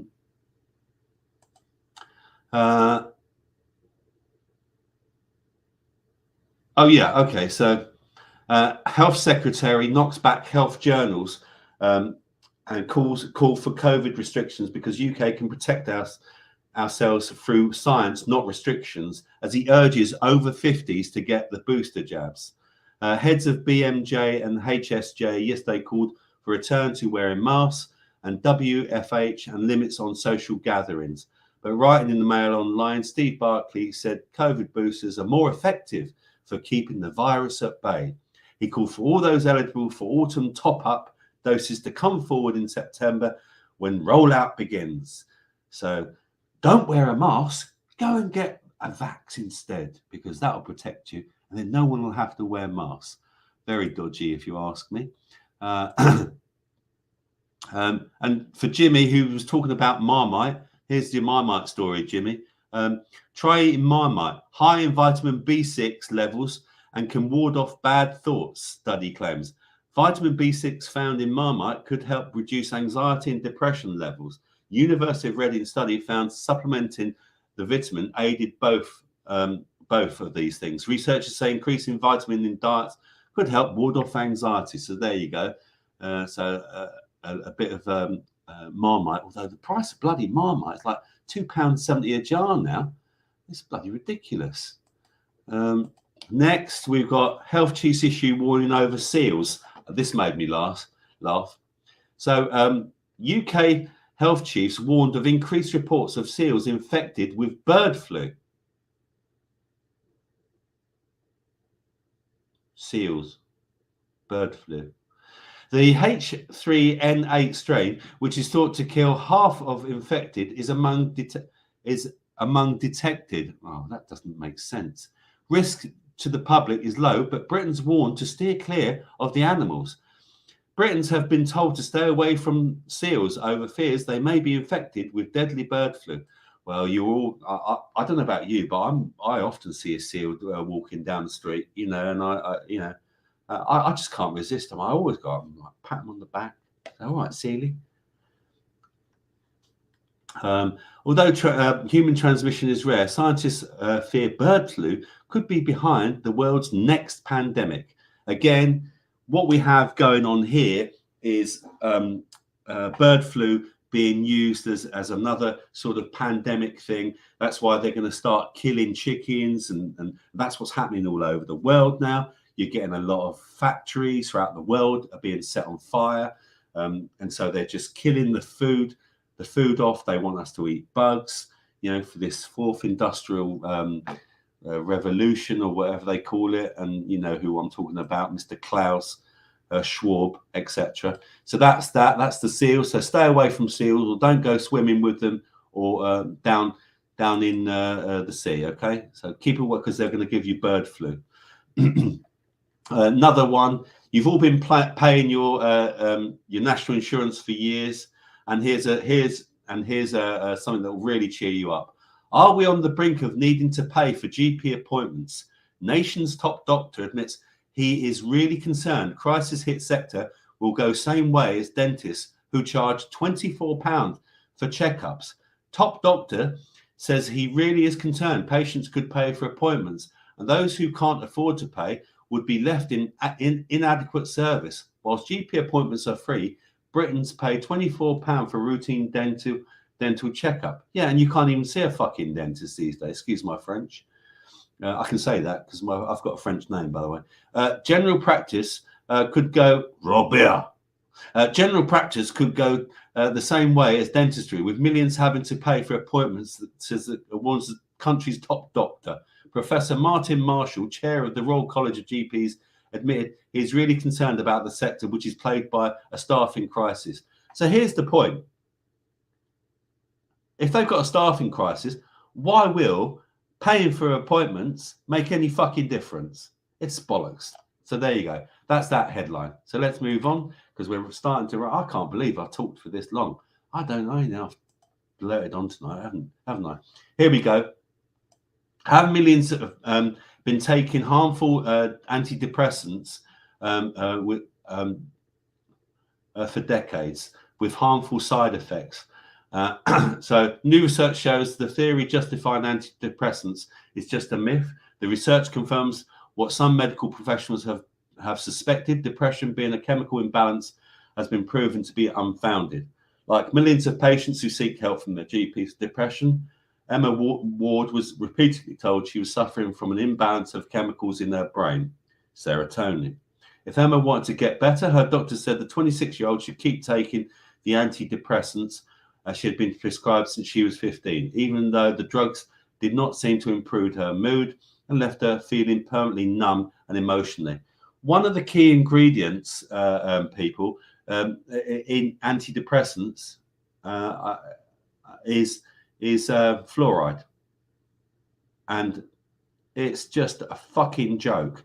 They put fluoride in antidepressants, and especially for uni, who put fluoride in the concentration camps to dumb down the prisoners of war? Yes, your friend Adolf.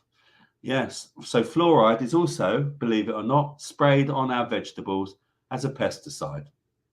So we're already taking fluoride, and where I live, they fluoridate the water, which is why I use a water distiller over there to distill my water to get rid of the fluoride. So basically, we've got this whole thing about it being a myth. And anyone I know that was on SSRIs, serotonin reuptake inhibitors, there's a lot of links with people committing suicide. I know someone personally who committed suicide, and they were on SSRIs for years, and I just don't agree with them. And this now comes back to my point earlier: vitamin B3, doctoryourself.com, niacinamide, I think would be a great alternative. But again, I'm not a doctor. I'm just suggesting it. So that's that story. What else have we got? Dutch child under 10 is infected with monkeypox after a family holiday in Turkey and suffers 20 lesions all over the body, but no fever. Now, again, why did a child get this? Youngster was taken to Emma Children's Hospital in Amsterdam with rashes. Doctors there undertook tests which revealed he'd caught monkeypox. It's not clear where he caught the disease, but testing has ruled out it being down to sexual abuse. How lovely. Family of 5 said they had no close contact with other guests whilst on holiday in Turkey and put their own towels and chairs on lounges.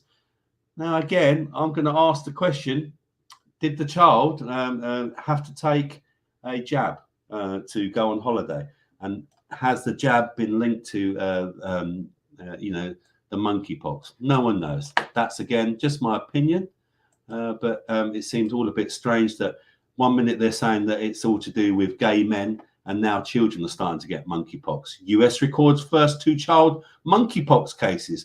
California toddler and an infant in DC were likely infected by household contacts, and both had contact with gay or bisexual men, CDC chief says. One is a toddler in California, whilst the other infant is not a US resident and was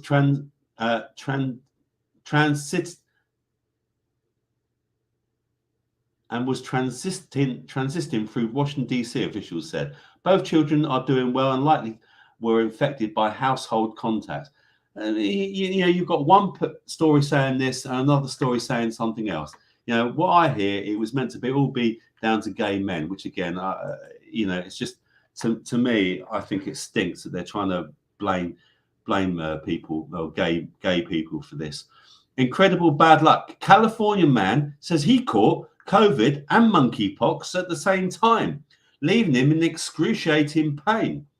Micho Thompson from Sebastopol tested positive for COVID in late June, but days later, red lesions erupted across his body, indicating monkeypox. Thompson was bedridden for weeks with both illnesses. Stanford University experts said it was possible to catch both at once. You see how they're linking these. And again, did he have the jibber jabber? I wonder. Next story. Okay. Antidepressants do work, insists. So this is another link. So this came out after the story about the antidepressants don't work. They then had to do a hit piece saying antidepressants do work, insist top doctors, as they hit back at bombshell study which found there was no convincing evidence of a link between low serotonin and mental illness. Top psychiatrists have rounded on the authors of a bombshell study which cast doubts on the effectiveness of antidepressants, labeling the findings absurd and grossly exaggerated.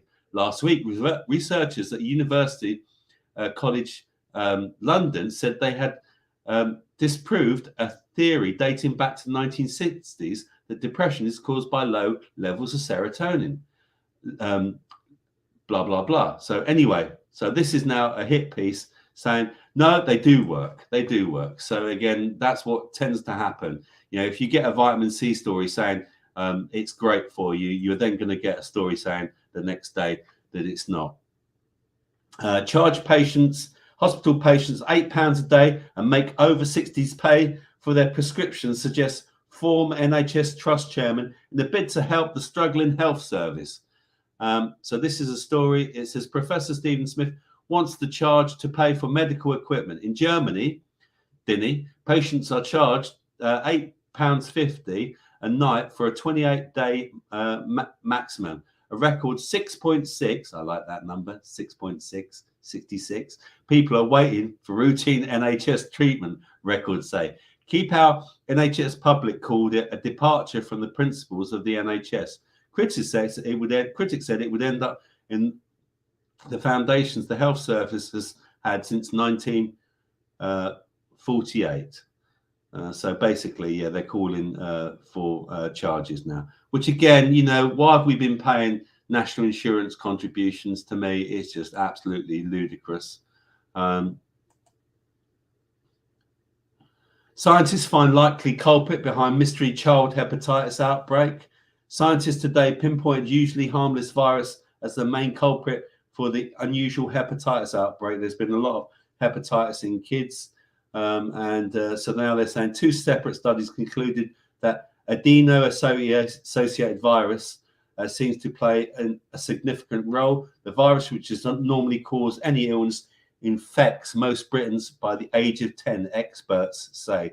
I love these experts. And again, all I'll say is that rollout of the jibber jabber to kids has been happening regularly, and now we're getting things like this happening as well.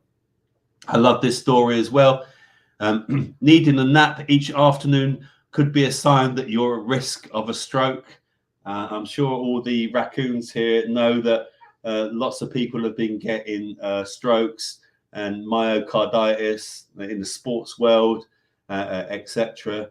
And now they're saying that having a nap in the afternoon. Chinese researchers examined daytime napping habits of 60,000, they love that 6 again, older Britons. Those who usually nap are a tenth more likely to develop high blood pressure. Well, it's okay. You can have some something for that naturally. So because I talked about it earlier. The group also was also a quarter more at risk of stroke than those who never nap. Well, I'm fucked because I love a little nap in the afternoon if I can get one in. So there you go. So again, naps causing heart problems as well. So be careful not to have naps. Heavy drinking during the pandemic may add 5.2 billion to our NHS tab and lead to more than 25,000 deaths, scientists claim, with predictions UK's most deprived areas will be hit worse. So there you go. The lockdown has done a lot of good for people. It started making them drink more. Government does not know whether £500 million COVID traffic light system for foreign travel halted the spread of virus, MPs warn. Traffic light system set rules for the UK arrivals from red, amber and green countries, but damning report says ministers don't know whether scheme slowed spread. Taxpayers picked up the 486 million bill, but less than half of the Britons knew about it. So there you go. 500 million was spent on implementing the controversial scheme designed to simplify international travel during the pandemic. No, to me, it was to try and put people off from traveling. But there you go. That's just my opinion again. Here's another heart story. Up to 300,000 Brits are unaware they may have potentially deadly heart condition, and many people have no symptom at all. Alison, 61, a hospital administrator from West Sussex, had aortic valve stenosis. The condition is caused by a narrowing or stiffening of the aortic valve in heart. The valve keeps blood flowing from the left ventricle, the main pumping chamber. If the valve doesn't work, it can starve organs, muscles, and tissues of oxygen. And like I said to you earlier, starving your body of oxygen is not good. So there you go. Again, more heart problems. Another story about, do you live in an antidepressant hotspot? Doctors in some parts of the country now write 5 times as many prescriptions for antidepressant pills as others. So that's another story linked to that. Okay, and this is one that I picked up on again, going back to the heart conditions, and I want to share this with you. So let me go back to here. Where are we? StreamYard. Let's share screen. Yeah, okay. Tabs. Here we go. So every school will have a life-saving defibrillator by 2022-23. This is on gov.uk. State-funded schools across England will receive defibrillators under new government plans to make sure there is a device in every school, boosting their numbers in communities across the countries. Defibrillators have the potential to save the lives of pupils, staff and visitors in schools, with latest research showing that accessing these devices within 3 to 5 minutes of a cardiac arrest increases the chance of survival by over 40%. Now, isn't this just absolutely ridiculous? They're now putting a defibrillator in every school. And again, what have they started doing? They've started jibby-jabbing all the kids. And what have we seen an increase in? We've seen an increase of heart attacks, etc., etc. So they're just putting these all in now. So yeah, stop sharing that. Let's now go back to you. Where are we? There I am. Okay. So wow, 5 to 10. I've nearly done 2 hours. I can't believe I've actually managed to do that. What else do I want to talk to you about? Do you know what? I'm going to save some more for the next show. And I think I'm going to call it a day. Let me last look at the some last comments here. I'm going to go down. So,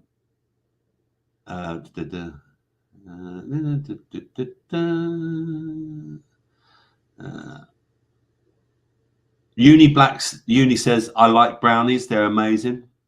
Yes, my son likes the brownies, but they have a special ingredient in them, Uni. Arthritis, what's your ideas? Paula says. What for arthritis, Paula? I would say MSM, sulfur, and glucosamine. Look it up. It's great for arthritis. Also, I would recommend you get some magnesium oil as well. And wherever you've got the arthritis, this is my magnesium oil that I make myself. Okay. So, well, let me put this up actually whilst I'm here. Where are we? Banners. Yes. If you want to contact me, okay, you can email me here, cbd-salve@hotmail.com, because I also sell my own CBD salve. I make it up myself. My CBD salve has got coconut oil, hemp oil, beeswax, olive oil, aloe vera, magnesium, pink Himalayan salt, colloidal silver, vitamin C, zinc, frankincense, bergamot, lavender, and lang-lang. I think it's amazing, but I made the product. I read about salve. I decided to try and make some myself, and so I've made some, and I've improved on the smell, etc. This is the salve that I make, and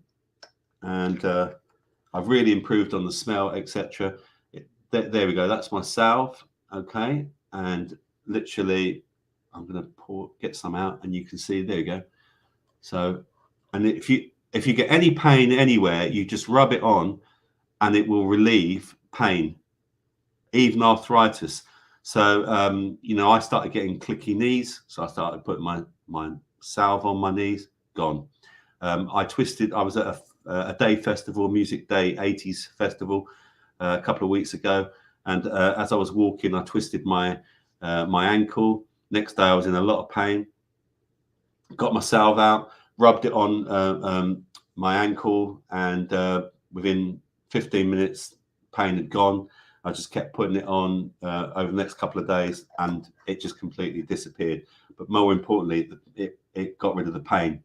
I'm going to talk to you about next week how I make my own magnesium oil. It's really simple, but next week, or maybe in 2 weeks when I do another show. So if you're interested in salve and you'd like to purchase some from me, it's 25 quid, including postage. I'll post it to you. It's basically a 60 ml pot, and it will last you quite a long time. I mean, I use it every day. This lasts for over a month, if not longer, maybe 6 weeks and stuff like that. I used to get really bad back pain and sciatica, because I used to another job that I used to do as a younger man was I used to deliver pianos to the BBC, but that's another story. So when I was working in the music shop, we had the contract to deliver pianos to the BBC, and I used to deliver pianos to Opportunity Knocks, Top of the Pops, etc., all those sort of shows. So if you're interested, contact me at the email address there, cbd-salve@hotmail.com. Okay, let's go back to some of the comments now. So Paula said arthritis, eating conscientious. Colonic irrigation only does lower colon, but frozen castor oil does upper, lower cleanse and clears worms and parasites. Do you know, that's really interesting, Mia. I am very much interested in that. So I might give it a go. I'm crazy enough to. I really am. Okay, so Wish Fix, good evening. He's late again, but we love you, Wish Fix. Thank you for turning up. I really appreciate you being here. B12, right? So Mama says B12 for depression. B12, many people can't absorb and are unaware they have a deficiency, especially if you don't eat meat. Thank you very much, sis, for that. Yes, absolutely. B12, if you don't eat red meat, you could be deficient in B12, especially if you're a vegan. My brother's a vegetarian, and he has to have B12 injections. He has to go to the doctors. Miss Blue Sky, Amanda Vollmer, if anyone wants to look her up. Yeah, Amanda Vollmer, she's Yummy Mummy or something like that. But look her up and you'll find her website. Mia says, arthritis, no tomatoes or tomato products. Oh, does that really affect your arthritis? I didn't know that. I'll have to look that up. Conscientious objector. It's for my mother. It's in her legs. There we go. Wish fix. What did I miss? Watch the replay. Wish. Paula, Mia, thank you. Virtual hug. Hi, Miss Blue Sky. In one case. Mama, oh my God, Rob. Nope.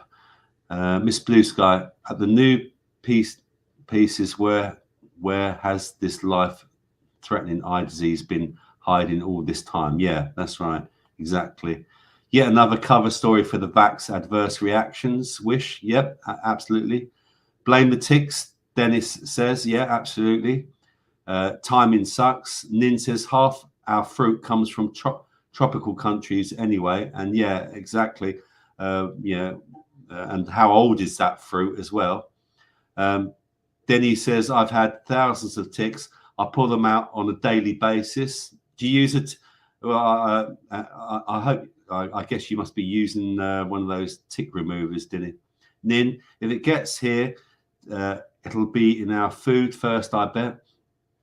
Stay away from the Jabba Hutt, says Steve Owens. Nin, get loads of our Springer Span. You get loads on our Springer Span, but not the pug. So I guess you pull them out, Nin, as well. Chris Partridge is answering back to Denny. Is that because you live in the woods like a hermit man? Yeah. So if anyone doesn't know, Denny lives in the woods in Germany. Wish fix, life hack, don't let anybody put anything in you. Yes, wish fix. I would completely agree with that. Mia says TikTok, Tic Tac. Yeah. Jimmy, hate ticks, but love to twist them out when I find them. Oof, fucking hell, I just hate the thought of a tick. Denny, less of the hermit, LOL. Ticks, tax will be along soon. Yeah. This is coming. Right, where are we? Just trying to get to the bottom of these comments here. There we go. Post your link on Telegram. I will do, Miss Blue Sky. I'll do that, but not everyone's on Telegram. I get ticks on a daily basis, for fuck's sake, Robert, says Dinny. Yeah. Ticks love legs, South. That's true. They do. Jerry says lemon juice spray or garlic water spray may help keep them away from pets. Yeah, there's other things as well. Nin says, is there a Telegram group? I've got a Telegram group, Nin. It's Health Freedom. Just look up Health Freedom, all one word. So yeah, Telegram Team E Health Freedom, I think it is, or something like that.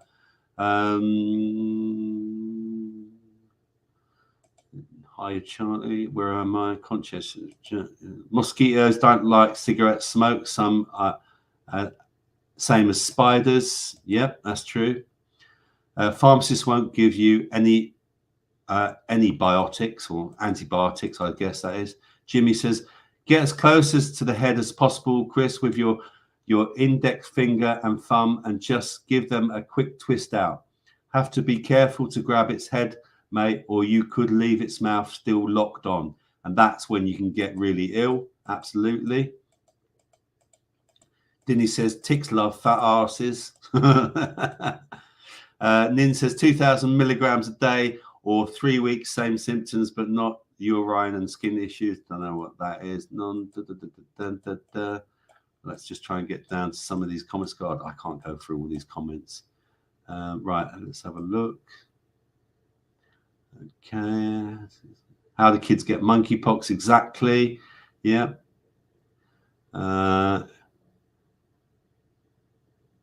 Everyone I know, Denny says, everyone I know who've had a jab never had any problems whatsoever. Well, you're lucky, Denny. We've had this conversation before. And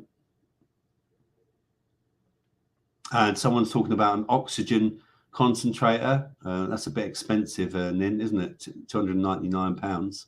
Jesus Christ. I'd like to talk about ozone generators next time I'm on as well.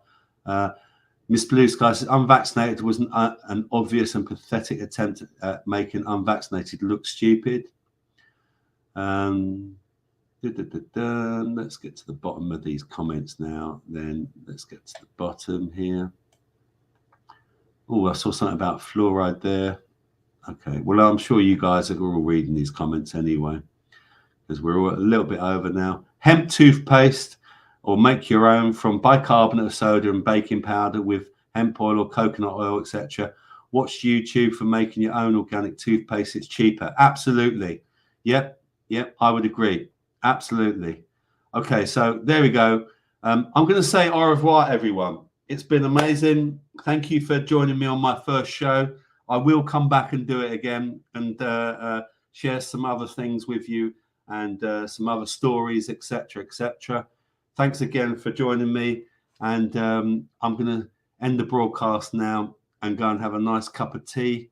I'll see you maybe Friday. Catch you in the chat on Raconteurs News if Jason does a show there. That is. Okay. Thanks again, everyone, for being here. I really appreciate it.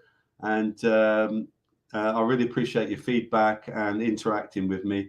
I didn't know I could talk for fucking 2 hours, but there you go. Some people would say I talk a load of old bollocks, and I sometimes inclined to agree with them. Love you guys, right? Stay healthy, stay free, and whatever you do, don't trust your doctor all the time, please. Yeah. Love you guys. Take care now. Oh, I want to call you guys. Ugh. We had that conversation last night, didn't we? Love you people. Take care. See you soon. Bye for now.